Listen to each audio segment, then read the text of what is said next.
Welcome back. You're still tuned in to News and Views with myself, Salailo Makwidiri. The time is 15 minutes past 9 Central African time. And we're going to be switching gears now to a very, very concerning story. The United Nations, one of the cornerstone institutions of global governance, has issued a stark warning that its financial survival is now at risk.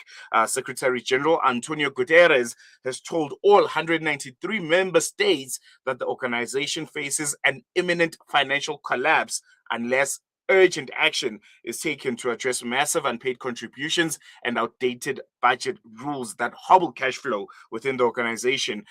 This happened at the end of 2025. The UN was recording a record $1.57 billion in unpaid dues on its regular budget, with major contributions falling far behind on mandatory payments, a situation exacerbated by rules requiring the UN to return unspent funds it never actually received.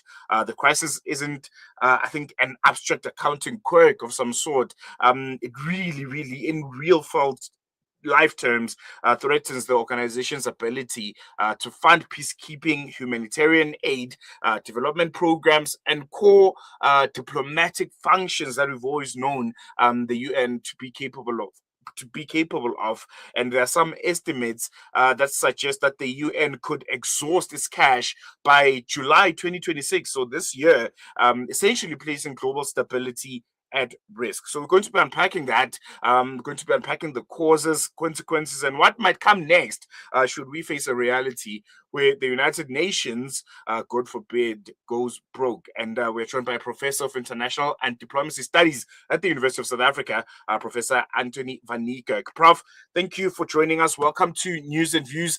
Good morning. Really appreciate your time. Good morning, Salelo, thanks for the opportunity to discuss this very disturbing story. You're quite right in your summary. There are troubles. And I want to jump right into it. The core crisis. The UN, it's really unprecedented. I don't even know where to start. But what exactly does it mean in practical terms when they say the organization has run out of money for organization operations? What does it mean? What can it do? What can it not do? And what was the funding model of the United Nations? And how has it changed over the years that led us to where we find ourselves today? Yeah, I think we can start there with a short discussion on budgets and figures and numbers, and who owes who and who's contributing and who's not. But I think it's also important for us to understand where this comes from. This problem didn't start yesterday. It was long in the making. And the UN is also a very big and often inefficient bureaucracy, self-serving. I can talk about that. But some of the foreign policy choices of the Trump administration has triggered the imminent collapse of the UN as we know it. And then we will have to discuss, if time allows. Please, it does. Yeah, what will happen and what might we expect in the future, and what is the impact on the global south and on us in Africa? I think that's the contours of the conversation that the nation should have, and I think all concerned humanitarian actors should have. So if I can start maybe just briefly on the financing model, it is problematic. Every independent sovereign nation belongs to the UN. It's a voluntary organization. You don't have to. You can choose not to. But I can't think of a member state that has exited. So 194 countries, and as countries secede or new countries are born, that number increases slowly. Remember South Sudan just the other day. The DRC might split up in the next 10 years and there will be 3 more countries that will join and so on. So to run the organization whose purpose really is to ensure global peace and security and development and humanitarian assistance, there's got to be some kind of a membership fee. And so member states make contributions, and they are assessed on the basis of the size of their economy, GDP. And so it's not difficult to calculate that the big economies contribute most to running the UN. And of course, that would be, there's a correlation between the size of economy and the size of the contribution to the UN.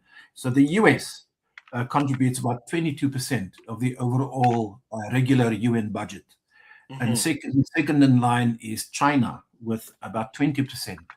And then lots of OECD countries or European countries, if you want, followed by India and so on and so forth. So as the UN then collects membership fees in January of each year, in fact, as we speak, tomorrow or the 8th is the deadline, it became obvious that the Trump administration has chosen not to make their contribution. In fact, the US, remember, Trump is there for the second term. In his first term, he's already argued, and the people around him, in that the MAGA movement, let me put it like that, who has a particular worldview, that worldview says to make America great, they don't need the UN. The UN is a distraction. It's taking money from where it really is needed. And America doesn't need it. You go to the UN General Assembly, and then you are told by small countries what to do. And the Security Council is always, paralyzed by the veto right and so on. So the Americans have said, no, we're out. In fact, they owe about $2 billion in regular contributions and another $2 billion for peacekeeping. Now, and remember, the size of the UN budget is $3.5 billion. So what the Americans owe and what they should pay by Friday dwarfs the regular budget of the UN. And if they step back, which is what they said they would do, then the UN cannot afford to run. They cannot afford to pay salaries, and they cannot afford to run programs. So I think there's a huge problem. You might want to ask what our own contribution is as South Africa. Please, yes, I'm very, very, very interested to find the numbers. Where's South Africa? The great scheme of things here. Yeah, I had to look it up. Last year, our contribution was $8 million US. So with the current exchange rate, it's about 130 million rand. As of today, I've not seen the payment reflecting on the UN books of South Africa's assessed contribution, but I have no doubt that we will make our payment in time, because South Africa is one of those countries who regard the UN system as important. It's an anchor in the multilateral world, and it puts brakes on superpower excess. Let me put it like that. So why the UN is really in trouble with their cash flow is, as member states withhold, or they pay in drips and drabs, or they only pay for programs that they think are worth it, the UN then runs out of operational budget. They've got a reserve fund which they use to tap into to close the gap, to pay the salaries, the programs, the peacekeeping troops, and so on and so forth. But that reserve fund over time has run out. And now at the point where Antonio Guterres, this is his last year as the Secretary General, the poor man, he doesn't want to leave on such a negative note. So he's literally begging those outstanding contributors to come up and pay. 41 countries have paid as of today, out of 194. So it's not only the US, there's a huge problem. There's more. Yeah, so what it means, my first conclusion is that many countries are beginning to doubt the value of the United Nations system. I want to touch on exactly that, because it's my next question, because I think in the last few years, questions regarding the relevance of the United Nations have intensified, and then they were driven by obviously the organization's inability to prevent or swiftly resolve some major conflicts around the world. I think one of note is obviously being the genocide in Gaza, Ukraine, the situation out in the Sudan and what we're seeing unfold there. Relevance of the UN and how it's viewed by a lot of countries. How much a factor is that? Maybe we can expand a bit on that. Yeah. So remember, the UN is a product of the post-Second Cold War international order, dominated by the West and by America in particular. There's a reason the UN headquarters is in New York and not in, I don't know, give me another, and not in Lagos. Wouldn't that be a sight? Or in Midrand. Yeah, we must discuss this if time allows. And so the UN was a reflection of the power relations after the end of the Second World War. And it was created to prevent another world war. And the mood was quite idealistic, that indeed such a body, not a world government, but a voluntary association to which all countries belong, might be able, to bring peace and security, stability and development where needed, and to respond quickly to natural disasters and issues in the common good. But then the Cold War broke out between the Soviet Union and the socialist bloc and the Americans and the capitalist bloc. And for many decades, that kind of politics between these two blocs dominated world politics. And the UN became a vehicle that was used by the one or the other bloc to pursue their own interests. And unfortunately, it became quite evident to many that despite the need for the UN in the areas which we are discussing, the big decision maker is the Security Council. It has 5 permanent members and then a range of elected non-permanent members, I think 15, sort of on a rotational basis. But the permanent 5 have the veto right. The permanent 5, by the way, you know who they are. On the one side, it's the P3, it's the US, the UK, and France. And then the P2 on the other side, which is China and Russia. You can imagine that although the Cold War has come to an end, or we see the beginning of a new Cold War, possibly, you can imagine that configuration of power in the Security Council is not going to produce consensus on big issues. It got stuck time and again, very little progress. And then the UN itself as a bureaucracy grew quite rapidly. I don't know the number of staff, probably between 8 and 10,000. And I must say that in my own engagements with the UN, I've come to realize that it's a sought-after employer. So if you leave Salam Media, you must go and become the spokesperson for the UN in New York. The salary package is very attractive. The benefits are very attractive. When you're posted to a field visit, you do work where there's conflict and so on. You are well rewarded. And that really became a burden. This international bureaucracy, it's in the nature of bureaucracies to become self-serving. So bureaucrats protect their own job. They don't solve the problems for which they are appointed. They don't bring peace, because when a conflict turns into peace, their jobs are finished. So there's an inherent contradiction in the design of this huge bureaucracy, and it's costing a fortune. And it's actually become unaffordable. And member states are saying this one after the other, that we pay a lot of money. What is the return on the investment?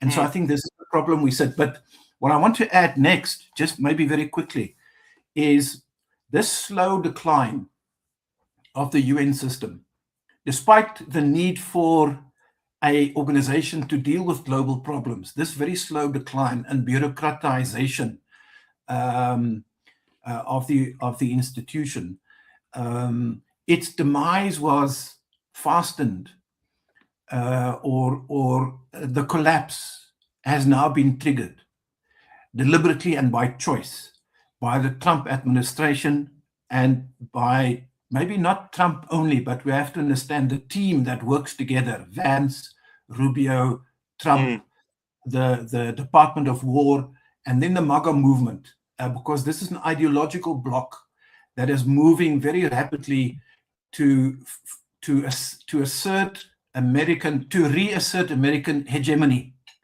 And in the process, they are cleaning up what they believe are enemies or opposition forces. there's a long list of those which we can discuss. I think South Africa is part of we are well and within that list, I can tell you. what the Americans want to clean up, indeed. And so one of them, to come to my point, is this UN system, this huge bureaucracy that is not really controlled by one country only, but there are power blocks inside, including, by the way, the Global South, which has a voice in the General Assembly, where one country, one vote, 194. So Africa or the Global South or the BRICS alliance, very powerful voice. The Americans say this doesn't serve our interests. We want to get rid of this thing, and they've triggered. They are now withholding. In fact, they've exited from 66 international organizations. Many belong to the UN system. For example, the World Health Organization. This thing is collapsing. The UN system itself, the Security Council, will probably collapse. And the American administration, the Trump administration, we have to read their intent quite carefully. We know that they are following a plan. It is this Heritage Foundation and the Hudson Institute that designed the Trump Plan 2025. And they're implementing this plan. And part of this is to replace the UN system with their own instruments to exercise power and influence. And in Davos, in Switzerland, just 2 weeks ago, where this global Western elite, the billionaires, Davos man, it's a term we use for very rich white men to go there. There are no darkies there. Nope, zero. Yeah, except for Patrice Motsepe. I don't know. So at Davos, the Americans went there. They insulted the Europeans. They have a very dim view of the poor Europeans who don't know their own role in the world anymore. And they said, the Security Council, we're not interested. We're creating a Council of Peace, the Peace Council. We'll start with Gaza. We'll rebuild Gaza. We'll give out contracts to those who have joined us on the Peace Council. You pay another fee, $1 billion. You can't believe if this is possible. But several have joined. Like 30 countries have joined. So this is the alternative now to the UN system that all of us really want, but we want it to work better. It must be reformed quite deeply. But it is not happening at the pace at which it should. And it is now being overtaken by the politics of the day. And so the Security Council is in real trouble because this Peace Council of Trump is going to start with Gaza and make it the Riviera of the Mediterranean. You can't imagine that plan. And Trump at Davos, his son-in-law Jared and a few others made a PowerPoint presentation of what Gaza is going to look like in 10 years' time. It's like a theme park. They will move from there to other conflict zones where they will ostensibly bring peace. Think of the DRC, but then rebuild, clean up the rubble and then issue contracts. And so this is a money-making scheme by the Americans, unfortunately. And the UN is in trouble because it doesn't have the moral voice anymore to oppose quite vigorously what the Trump administration has been bringing to the table. And now finally, it means, trouble for us in the Global South because we don't have the resources to rebuild a broken UN. And we've been asking our diplomats, I'm also angry at them, the diplomats from the Global South, they don't really come with very strong plans how to restructure the UN that we need, the UN that the Global South needs. We need this organization. It needs to be rebuilt. Every year there's calls for reform for South Africa and Nigeria to join the Security Council as permanent members.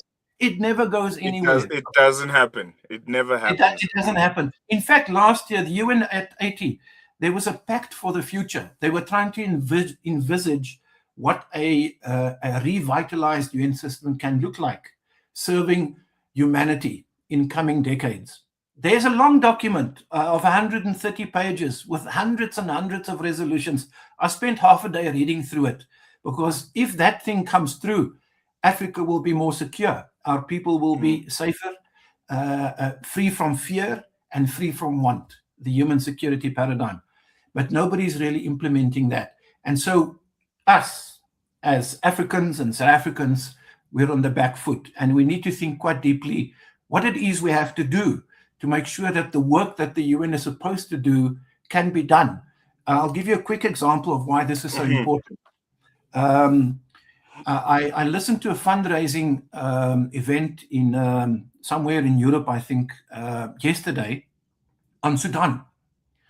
Sudan now faces the biggest humanitarian crisis in the world, and there's no money to look after the victims of violence, and there's no real intent for the parties to the conflict to make peace anytime soon.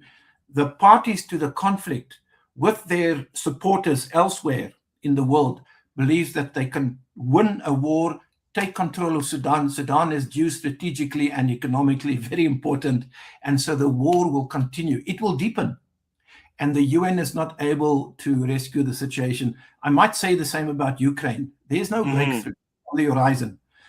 Ukraine will be won or lost by Russia or by NATO. It's a fight to the death. It's an attrition war, and millions more will become victim. You might want to say the same about Gaza and other conflict zones in the world. So as Africans, how do we protect what we have and what we need? And I'm not arguing for an alternative global South UN. We don't have the resources for it. I would rather say we need vigorous, strong, visionary leadership, younger people who are not afraid to speak truth to power, who can say, we have a UN system. It is bureaucratic, inefficient, very costly, and it needs to be fundamentally transformed. Let us put together a team to do that. Now, if we can do that, the world will be a better place. But this team that I'm advocating for, that must come from the global South, preferably younger people with a very good gender balance, by the way, will be up against the Trump administration or the MAGA movement. Trump will come and go, but the kind of worldview that he is implementing will be with us for many years to come. And I think there are the battle lines being drawn. Very, very concerning stuff there. I have one question from a listener before I let you go. They're asking, they're saying Anthony Guterres described a quote-unquote Kafkaesque situation where the UN has to return funds it never received. Can you ask your guest to briefly explain how that rule works and why it's become such a drag on liquidity? I also read something like that where apparently the United Nations has to return monies, and some of those monies have not been into their banking account. What's that? Yeah. How does it work? Yeah, so I'm not an economist or an accountant. Let me quickly say that. And you might want to follow this up with another conversation. Yeah. If indeed the UN collapses, you have to continue with this conversation, I would say. But very briefly, so the organization has a budget.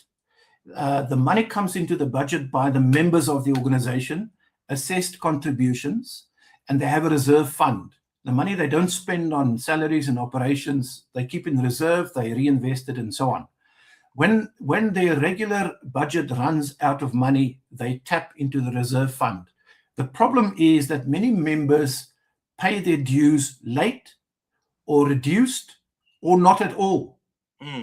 And so the budget now doesn't work because they were supposed to get money in to spend. And the UN is not a government that can actually go and borrow money from the IMF or the World Bank. And they don't have a central bank. They can't print money. And so they're in trouble. So they can't make up what they don't have. So the calculation, according to the budget, is for 2026, $3.45 billion US. Only 41 countries have pledged, have delivered as of today. The deadline is the 8th of January. They're going to run out of money. That budget is designed with the understanding that all the members will bring their contributions. And the money that's not spent must be returned. But now it's an exercise in futility, as we can see, because that 3.45 billion regular budget that was designed and agreed by the General Assembly is a castle built on sand, because at the very same time, the majority of members of the General Assembly are not honest, and they don't honor their obligations to the UN. which means the budget is an illusion, and the reality is that money is needed, particularly for humanitarian aid, for peacemaking and peacekeeping, and for development purposes, particularly in the global south. And I can't tell you what the real income is, but if only 41 countries have pledged so far, minus the US, who brings 22% of the budget, then I can see the gap is enormous. Guterres himself explained that the implications are that many people will lose their jobs at the UN headquarters in New York, but also all the different agencies that work together to provide development support, humanitarian support, peacekeeping, and so on. And once you lose your core staff, you will also lose some of your resources, your institutional memory, and your ability as an organization to respond to a crisis. Heaven forbid there's another AIDS crisis or a COVID crisis or some kind of a massive natural disaster that we face as humanity. The UN will not be there, is already unable to respond to a global crisis.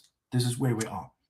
There you have it, Professor Anthoni van Nieuwkerk. Thank you so much for chatting to us and for unpacking the challenges of the UN and instilling a lot of fear, at least in me, of what the future reality looks like. I hope we chat again soon. Thank you so much. All right. Thank you. Goodbye. There you go. Professor Anthoni van Nieuwkerk. They're painting a very, very bleak picture when it comes to the United Nations. You know, growing up, the United Nations, you always envision it as this knight in shining armor that comes in when everything else collapses and falls into chaos. And they help everyone. They calm the situation down. Whether it's a climate change crisis or instability in some countries. But they're going broke. And to say these are unprecedented times that we're living in is starting to be an understatement. Are you concerned that the United Nations might be collapsing? That your kids might live in a world where the UN doesn't exist anymore? Do you think it's also a blessing in disguise, considering the fact that a lot of questions, particularly between 2023, 2024, 2025, there were a lot of question marks regarding the United Nations. There were a lot of question marks regarding the relevance of the United Nations, which were driven by the organization's inability to prevent or to swiftly resolve some of the major conflicts that we've been seeing across the world. Gaza being top of the headline, Ukraine, and how they've dealt with that. Sudan, the world's biggest humanitarian crisis at this moment, how they've been able to deal with that and the conflict that has caused Sudan to be where it is today. It's can all agree the UN still considered a very, very unique global forum. It's needed in a lot of ways. But I think currently, from what we've known and understood it to be over the years, it feels and almost look like they've been struggling with a lot of inefficiency, the bureaucracy, as Professor van Niekerk mentioned there. And I don't even want to talk about that paralyzed Security Council. So, do we still need the UN? Or could maybe something different arise from the ashes of it? An organization that's more in tune, that has the capacity to function in a multipolar world. But the scary thing is countries that would make part and parcel of that kind of an organization, i.e., the global south, doesn't have the resources, doesn't have the resources to make sure that an organization like that emerges. Really concerning times that we're living in. Going to take a quick break. News and views continues after this.